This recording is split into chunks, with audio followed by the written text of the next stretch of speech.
Hi folks, this is Karim Raouf from at Visualizer channel. We'll continue our lab, the Red Alert Labs, the video number 92. We have been discussing in the previous video the following. We have been continuing discussing the documentation from the organization CIS, which refers to as Center of Internet Security.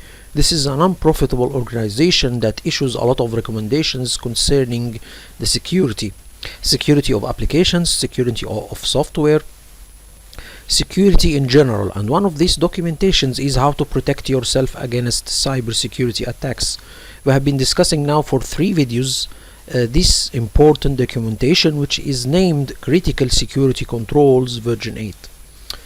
So this documentation have listed a couple of steps how you can secure yourself against cybersecurity attacks. We have discussed three steps from these steps. Okay, the first step is to have an inventory of all of your hardware in your network, and then to have an inventory of all of your software in your network, and the third recommendation is to protect your data. Okay, and we have said to protect your data you need to have a data flow diagram for your data in your network, where the data begins flowing on your network and when it will get out of your network. Okay, and you need to have a very clear documentation about your data management process or data management cycle or data cycle, life cycle, so you know what is to identify the data. So you need to have a data management process or a data lifecycle guide, so you know or to identify why you collected the data, and then you classify the data if it's sensitive or not, and then to secure it, and then to retain it for a couple of times, and then at the end to dispose of it. Okay, and data protection will be in each one of these phases. So when you identify data or collect data, you need to protect your data when you are collecting it, and then when you store the data you need also to protect the data in storage, and when you retain the data you need also to keep it in a safe place and to secure it, and at the end when you are disposing of the data or you are disposal of the data or destroying of your data, you need also to destroy it and protect or destroy it in a secure manner. So the previous video I have discussed a very important documentation from Singapore. Okay, this documentation is talking about how you can make a data management guide for your organization, and it have said that the data lifecycle is divided into 5 phases. Okay, let me give you a little bit of a graph or to refresh your mind. So the data, it is the life cycle of the data. You have 5 phases. First you collect the data, and then you store the data, and then you use the data, and then you share the data, and at the end you archive it or retain it and then destroy it at the end. In all of these 5 phases you should have a data protection, or you should protect your data.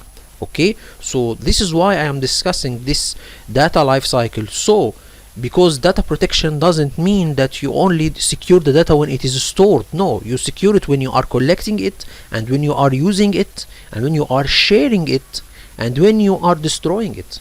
Okay, so this is a very important thing to note. Data protection doesn't mean that you protect data only on storage by encryption, for example, for BitLocker, or by protecting the data in transit. We all know that data have 2 status. It is in state, or it is in rest, and it is in transit, or it is in transfer. So you should also protect the data in these 2 phases. Anyway, so in the previous video I have discussed the first phase of collecting the data, which is a first phase of data cycle or data life cycle or data management life cycle, which is collecting the data. By the way, in all of these phases you should apply security or cybersecurity measures to protect the data from hacking or from cyber attacks, and you should protect your data. This is the one that you are talking, or the CIS is talking about, to protect your data. So this is only one part of the protection. You should also apply cybersecurity measures. Okay, so data protection, it is focusing on encrypting the data with BitLocker or similar methods, and to protect the data while in transit or while in transfer by applying secure protocols like connecting to web servers using HTTPS or connecting to servers using SSL or whatsoever of these secure protocols, using VPN and using IPsec over VPN. So this is one of the things for data protection. And this is not only thing, you should also take into consideration personal data protection. This is a new element added to our data management life cycle. There is a lot of personal data, and a lot of the companies nowadays are facing a lot of problems when personal data is leaked. Okay, and there is a lot of complaints in jurisdictions or in courts concerning leakage of data. Something like Facebook leaking data. There is in the courts some complaints against this, or I don't know what is what you can or this is some complaints or something facing in Facebook facing problems, leakage of their personal data. Anyway, so we should take into consideration data protection is only one element. There is cybersecurity measures and there is protection of data. So we have discussed in the previous video how we can collect data, and we have said that it is divided into 5 parts. We should know what is our primary purpose for collecting the data, understand the different data types. There is personal data, there is system data, there is a lot of things, the ways to collect the data. Okay, and when you are collecting it, you should be sure to secure the collection process. You should, after collecting the data, clean the data from duplicates and irrelevant values, and classify the data if it's sensitive or not. So by classifying the data, now you are able to know if you need to increase security measures on this data or not. Okay, because you should not make security or secure all of your data with the same level, because this may mean more cost. You can secure only sensitive data. Okay, and at the end you should understand the personal data protection. What are the obligations on you as a company when you are collecting personal data? You should have consent obligation. You should take the approval of the user by collecting the data and inform the user this data is used in what purpose, and a lot of things actually. So we have discussed the collecting of data, and in the collecting of data you should protect the data during collection. For example, if you are making an order, or for example you are the Amazon company and I am a customer trying to purchase something from Amazon, so I am providing or inputting data on the web server. So the connection between me as a customer and the server of Amazon should be secure. So this is one phase. You should secure the data collection. Okay, this is an example. Anyway, so today we will talk about storing the data, and this is a very common thing when we as an IT most of us think that data protection it's only in the store phase. Okay, but it's not this, but this is a common thinking. Okay, so this we will talk today about how we can secure the data when it is stored. So let's go now and see. Here is saying that a large part of storing data involves keeping it safe. Okay, so keeping it safe means putting the data or storing data in secure locations.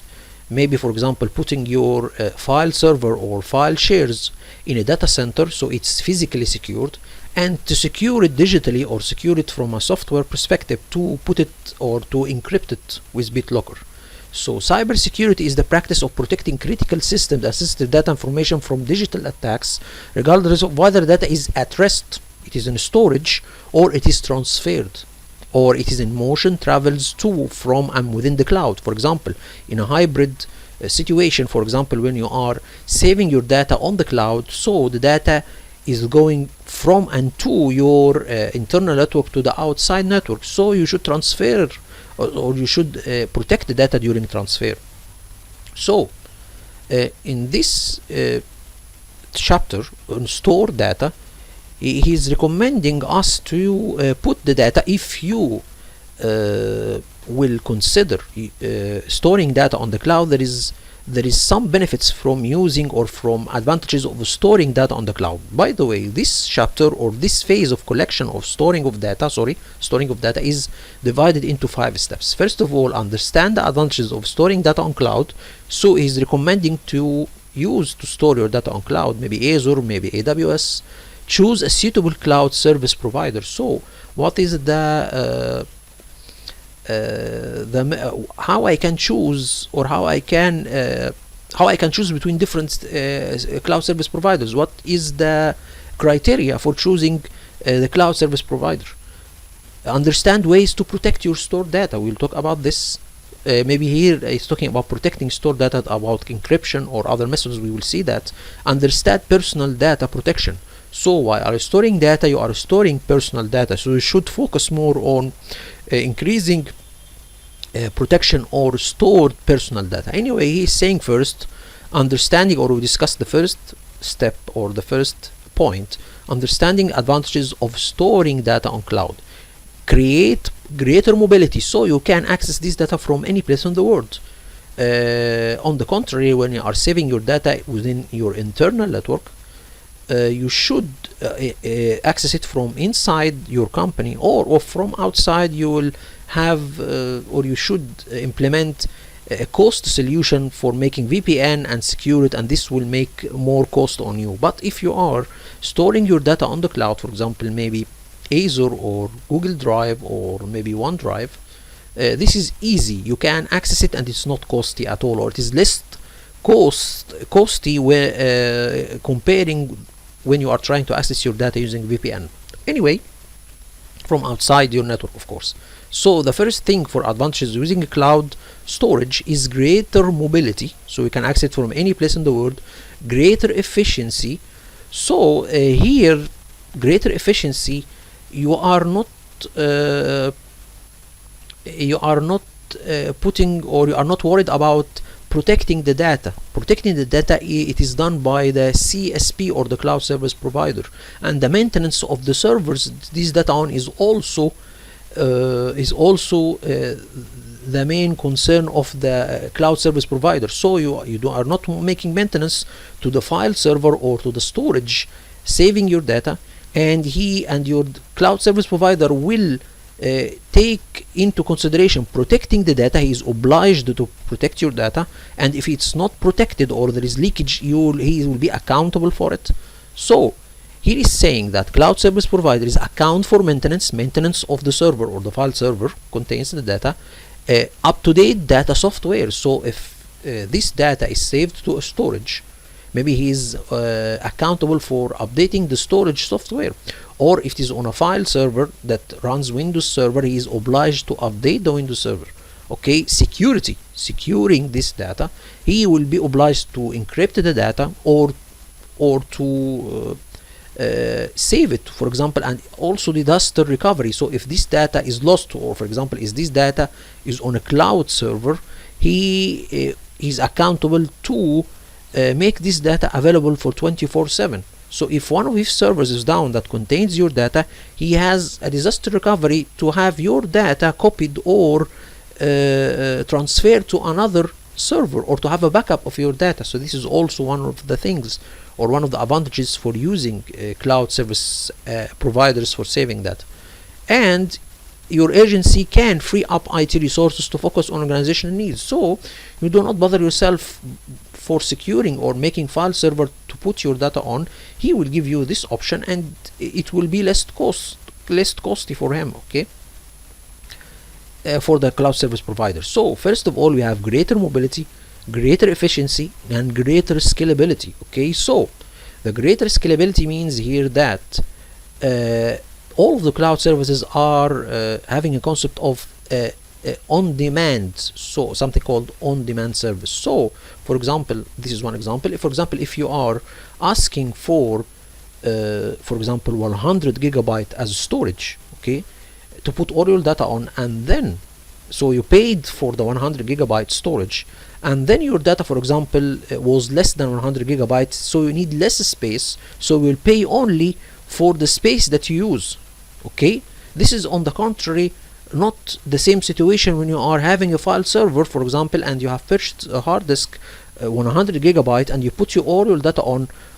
When this data is less, you cannot change the hard disk of the server. It is there, it is an asset, you cannot change it. But as for the cloud, you can scale your hard disk or scale your needs on demand. For example, you are now purchasing 100 gigabyte as a storage. Your data is 100 gigabytes, so this is fine. When your data is less, you can decrease the cost of saving data on the cloud. For example, you will rent less than 100 gigabyte of space, so that means less money to pay. So here you are having greater scalability, greater efficiency, and greater mobility. So these are the advantages of storing data on the cloud. You have greater mobility, accessing from anywhere, greater efficiency, so all of the maintenance and software maintenance and hardware maintenance is accountable, or accountable for this is the cloud service provider. Greater scalability, you can scale your storage based on your needs, and you pay only for the storage you use. Okay, so this is as to understanding the advantages of storing data on the cloud. By the way, the documentation, let me show you something here, something I need to focus on here. So documentation from Singapore, or the national security, let me show you something here, where it is. Okay, I think it is DMS, yes, this one.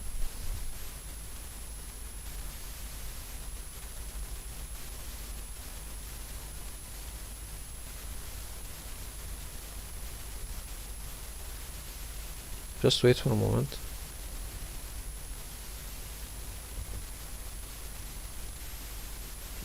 So here we can see that this documentation, when we go there is additional resources in under each page. I will leave this document in a Google Drive link in the description section of the video. But here we can see that every phase there is some additional resources. So for example, here is giving you some cybersecurity essentials to secure your organization. This is outside resources you can use for more information. For example, here is additional resources.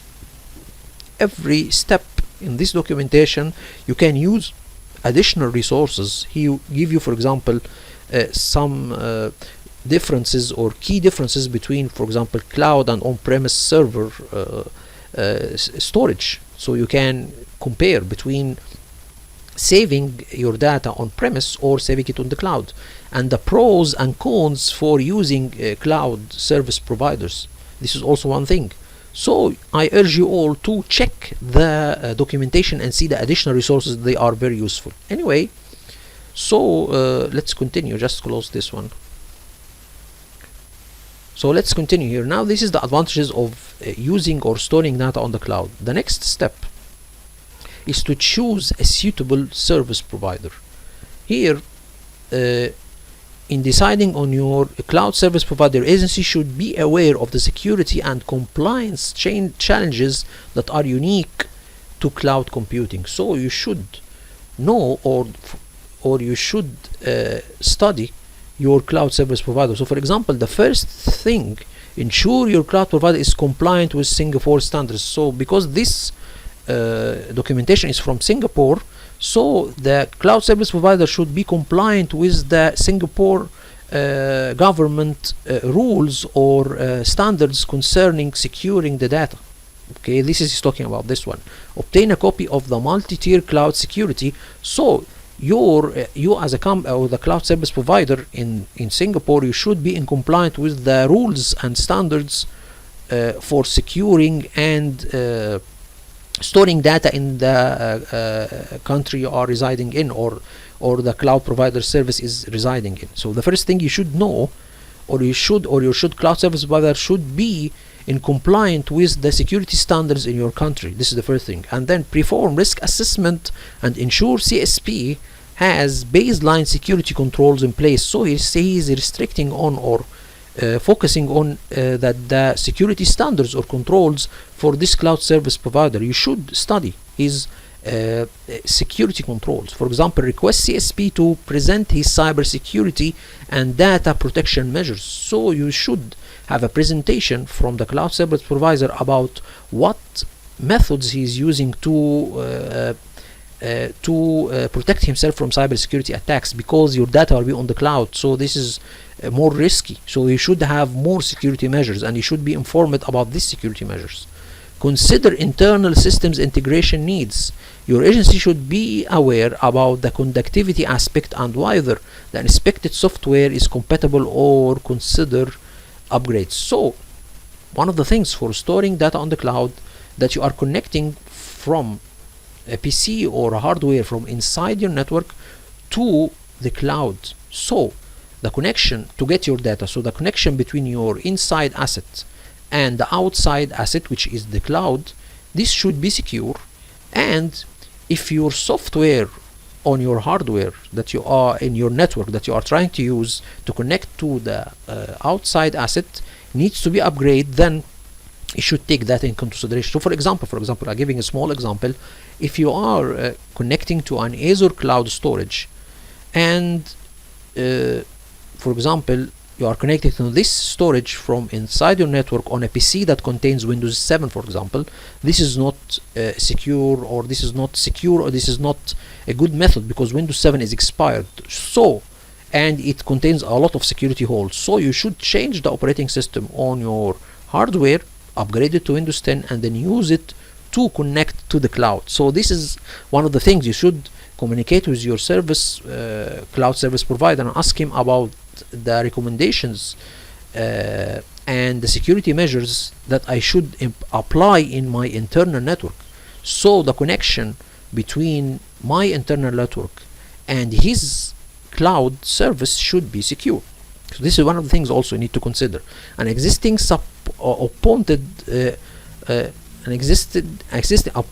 appointed software service providers and the commercial CSP to weight its offering against your agency requirements and risk appetite. Anyway, I don't understand this more, but this is one of the things you should when you are choosing a service provider, you should see if he is in line with your government rules in securing the data and something like that. For example, some governments doesn't have or doesn't stress on the personal data leakage, or you don't have more rules to protect personal data. So this is not a good thing. You should not use or choose a service provider that in his country don't have laws to protect personal data. So this is one of the things also. And you should see his measures for securing the data. So this is one of the things, or two things, to choose a suitable service provider. Then be aware of application of laws to personal data stored in cloud servers, and this is what I'm talking about. So some countries doesn't have a policy or rules to protect personal data.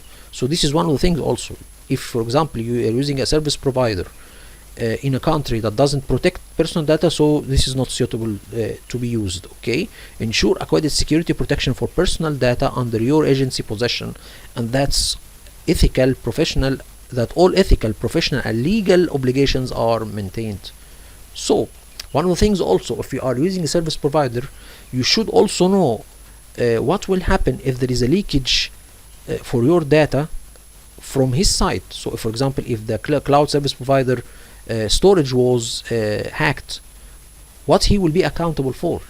He will compensate you or whatsoever. This is one of the things also to know. Okay, be aware of application laws to personal data. This is the same. Ensure that overseas transfer of personal data as a result of engaging a CSP will be done in accordance with the requirement under the PDA. So he's saying that you also stressing on personal data.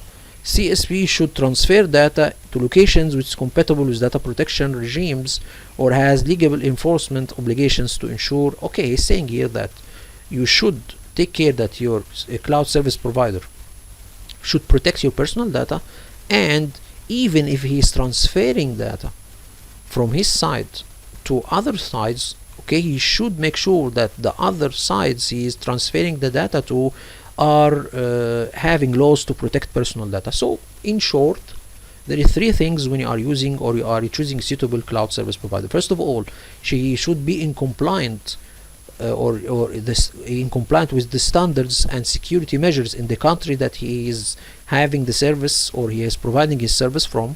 And then you should make sure that or study the security or cyber attacks and security measures he is applying, and to make sure that the personal data is protected. Your personal data is protected. So again, this is the two things. First of all, when you are storing data, advantages of storing data, we have discussed this. Choosing a suitable service provider, understand ways to store data. It is crucial for your agency to implement robust end-to-end security measures for cloud environment, considering the prevalence of personal data in the local service sector. So when you are storing data on the cloud, there is two things involved. First of all, your internal network, and then the cloud network.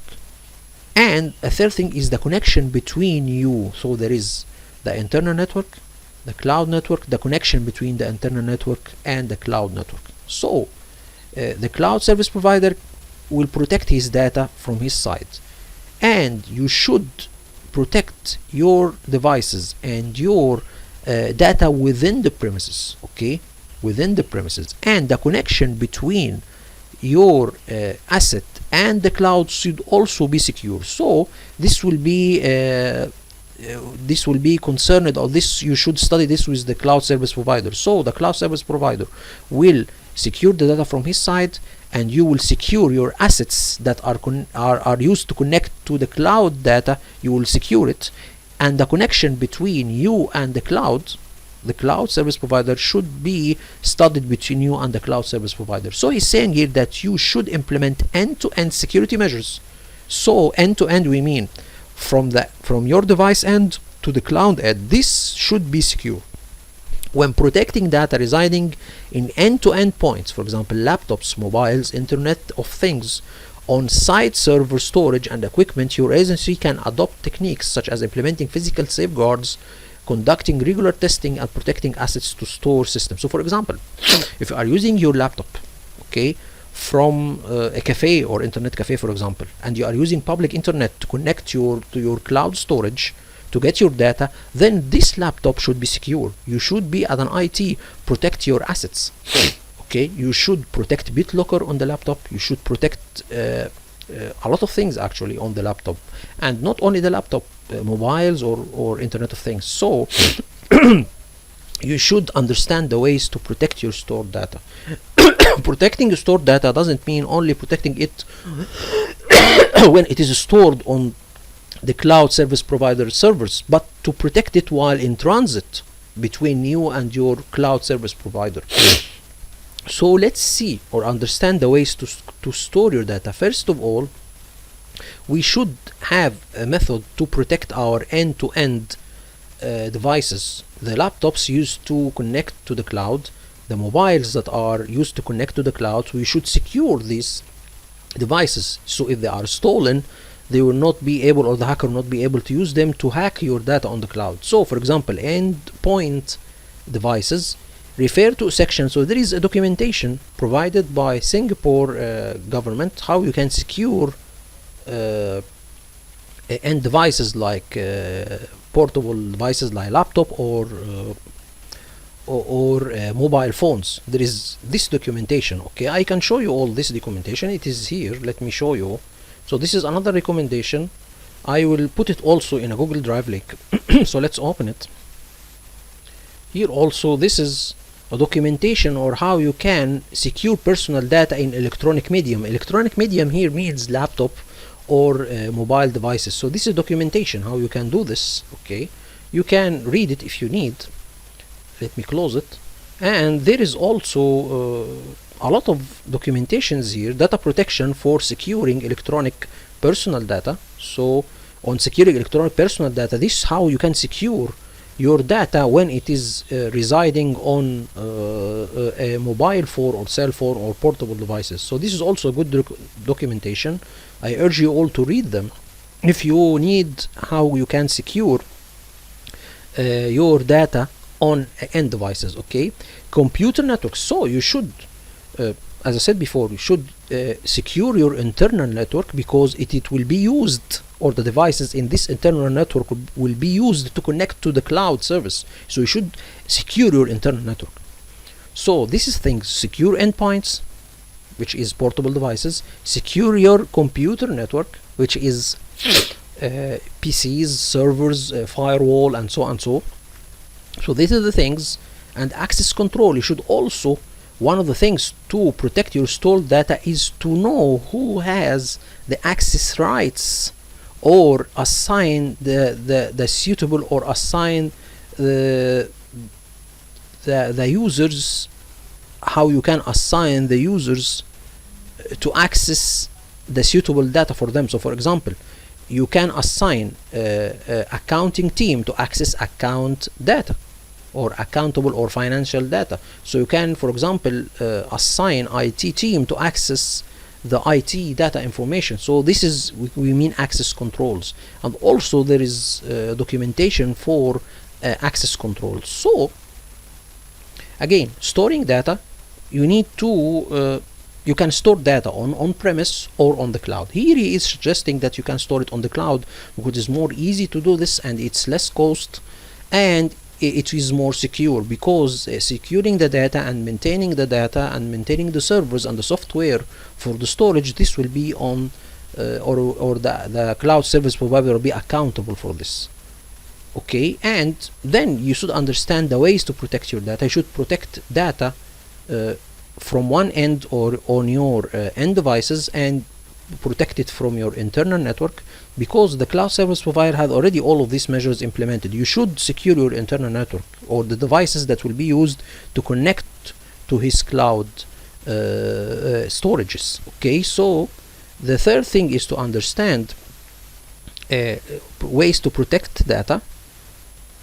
Then I think this is the first thing. No, he's talking about the was the practices to enhance end-to-end security. So what I was talking about for securing end-to-end points and securing computer networks, and assigning access controls to the data, these are good practices for securing end-to-end. Secure from your end the connection to the cloud server or the cloud service provider end.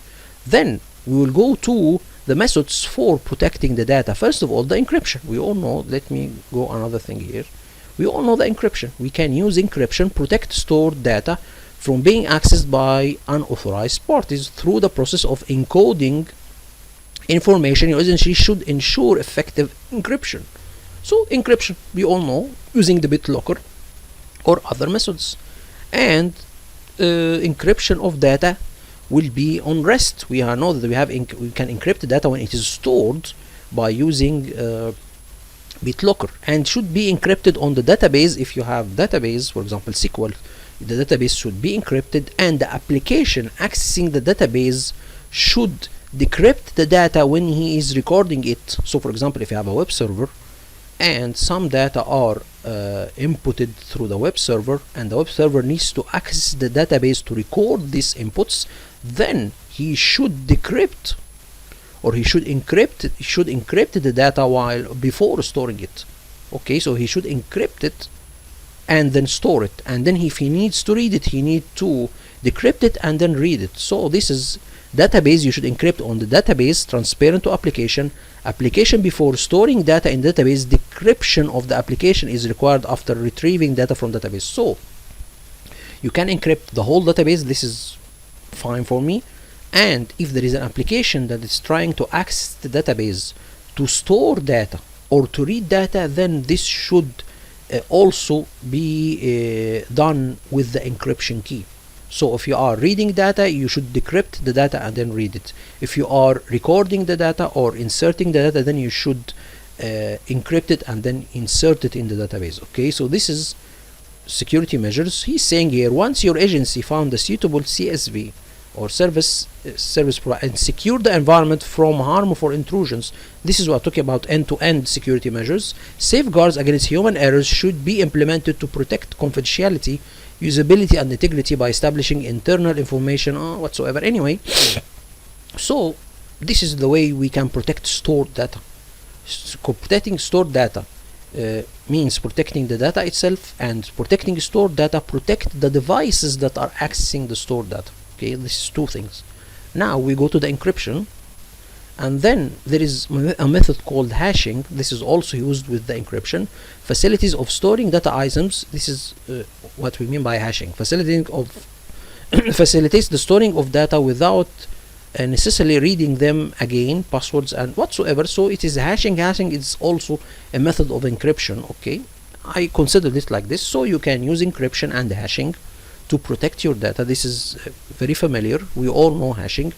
And then the third thing to protect your data is to have software to detect and log unauthorized use. So this is something like intrusion protection system or host intrusion protection. You use a kind of software to record unauthorized access to your data. We're using intrusion detection system or intrusion prevention systems. Okay, I think this will be done from the side of the cloud service provider. Anyway, I think helps trigger audit alerts when unauthorized users occur. So I think this will be done from the cloud service provider. Due diligence in CSP. So to play CSP by indicating in the service agreement to take specific data protection measures required to protect the personal data entrusted. So again, he's stressing on the protecting the personal data. Okay, and anti-malware software helps scan computer systems to prevent, detect and remove malware. So you should put anti-malware software on the end-to-end devices, your laptop, your mobile, that are accessing data, so it will protect you against hacking, and to have intrusion prevention system on the laptops, and to have a good firewall in your system, so in your network. So all of these are security measures to protect your internal network, okay, from hacking. So the hacker can hack the data from within your network, hacking the devices that are connecting to the cloud service provider, and this is the more easy way, and try to hack the cloud service provider himself, but this is more difficult. He can access or hack your end-to-end devices used to connect to the data on the cloud. So this is one thing. Okay, you need to apply encryption, hash, intrusion detection systems, anti-malware. All of these are applied to your end-to-end devices, and to the data stored here. I think the data stored, the encryption for the data will be done on the CIS cloud service provider, and I think you only need to encrypt maybe the connection between you and the cloud service provider, okay, and the hashing. Anyway, so this is how you can protect your data or protect the stored data. We will go to the last step. Let's see here. He's saying also one of the things to protect your stored data, so you can protect the data by encryption and hashing, and I think this will be done from the side of the cloud service provider. And another thing is to have a backup. You should have a backup or protect your data by backing it up. And also, if you are storing your data on the cloud, this also will be done from the cloud service provider side. So let's see here. Once here you need to establish a data backup policy and processes. Creating regular backups will enable your agency to recover data in an event of accidental deletion due to human errors or data corruption. So I think if you are intending to store your data on the cloud, then this will be done from the cloud service provider side. So he's saying you need to have a backup plan, and this backup plan should be what data you are backing up, size of the data, how much or frequently using or backing up the data. You should bucket it every day, every week, every month.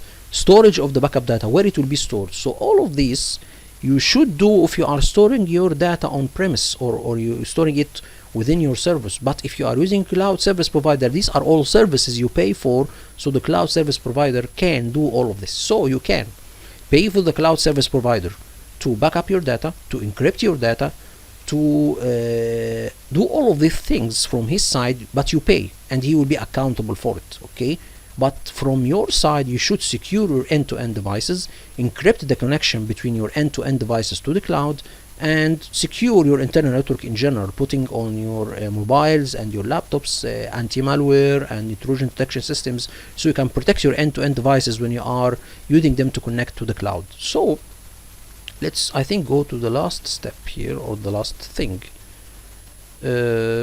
Again, he's talking about the backup. We have this, you have said that protection of data, encryption, hash, and backup, this can be done from the side of the cloud service provider, and then develop an incident response and reporting plan. So I think also this will be done if you are using a cloud service provider. So if the cloud service provider is hacked, he will have an incident response report. But you should internally have something like this. If one of your end devices are hacked, then you should have an incident report response and reporting plan, so you can record the hacking that will happen. I have showed you in the previous video how we can have an Excel sheet to record the incidents that we have, incident of hacking, and make it as a reference in the future. Okay, so he's saying here that you should hire a cybersecurity incident. I know, I think he's talking about here. There is some also PDFs or resources how you can make an incident report. Okay, anyway, so you can protect your data by encryption, hashing, backup, and incident response plan. Is there anything other else? Then also to protect your data, to educate your IT about cybersecurity attacks, and to give them info, something like educational emails, sending materials to your IT. So not only your IT, all of your stuff in the company. So you should protect your data by encryption, hashing, backup, and to educate your IT staff and your personnel about hacking and about these things. So if a user are using his mobile, then he should not click on a malicious link or a malicious email. And these are the things we should educate our IT staff and our users about, the cybersecurity ways or cybersecurity attacks methods. So again, this is protecting the data. I think the last thing is to protect the stored personal data. He is saying that, again, he's stressing on that the personal data, you should here, you have an obligation when you are collecting personal data. Ensure and strict access controls are in place to prevent any unauthorized alertation or changing to store the data. Access to authorized personnel should only be granted as a need-to-know base. So the personal data should be only strict, or should be accessed by authorized personnel and on a base of a need-to-know base. Okay, so you have an obligation to strict access to the personal data. This should be guaranteed by your cloud service provider. Protection method: implement security measures that can protect data from intrusions as well as corruption. Example, including encryption, electronic files that contain personal data, using relevant software, and setting strong passwords. So this can be done from your side. If you are having mobile or portable devices used to connect to the cloud, then you should secure it by putting strong passwords to access the portable device, using relevant software, maybe putting antivirus or anti-malware, and encrypting the connection between your end device and the cloud. So you have protection and accuracy. And the protection: store personal data in only agency issued devices, okay, as well as agency issued encrypted portable devices. So you should ensure that the end devices like laptops and mobiles are encrypted. Their hard disks are encrypted, because maybe the data, before sending it to the cloud or accessing to the cloud, maybe it can be cached on your or these devices. So you should protect the cached data on these portable devices by enabling encryption. Okay, set up data backup policy and process. We have done this before, so you should back up the personal data because it is very critical. And ensure backup is properly secured and destroyed when no longer needed. So if you are intending to destroy the personal data, this should be done in a secure manner. And if you are protecting your personal data from lost or from corruption, then you also should have a policy to back up your personal data. So I think we can go further. Data breach notification. So if for example a data breach notification happened, then you should be as an organization to inform the user within 30 days, and also the cloud service provider should inform you in a certain amount of days. Okay, so assess why the data breach is noticeable within a recommended period of 30 days. So if there is a breach happened to the cloud service provider or happened to you, for example, internally, you should assess this breaching within 30 days and get a decision if this breach is important or not, or it is critical or not. Notify the Personal Data Protection Commission or affected individuals by this breach. If it is a critical breach, you should inform them within 3 days, okay, if the data breach is assessed to be noticeable. So you are protecting the data, you should have accuracy obligation, and should you have protection obligation, data breach notification obligation. So you should protect the data, you should have your data strict to be accessed to, you should inform the user if his personal data is breached. Let me go further. And at the end he is suggesting that you have a data protection cybersecurity consultant to be used in your organization, especially to your personal data. So this, or in your data protection in general, you should have a company, or you should hire someone, a cybersecurity engineer, to protect your data and the connection to your data outside your network. So I think this is something, data protection. And one thing here in Singapore, there is an organization that you can communicate with and gives you a certificate, something called data protection trust mark. So if you take this trust mark, then you are as an organization have your data protected.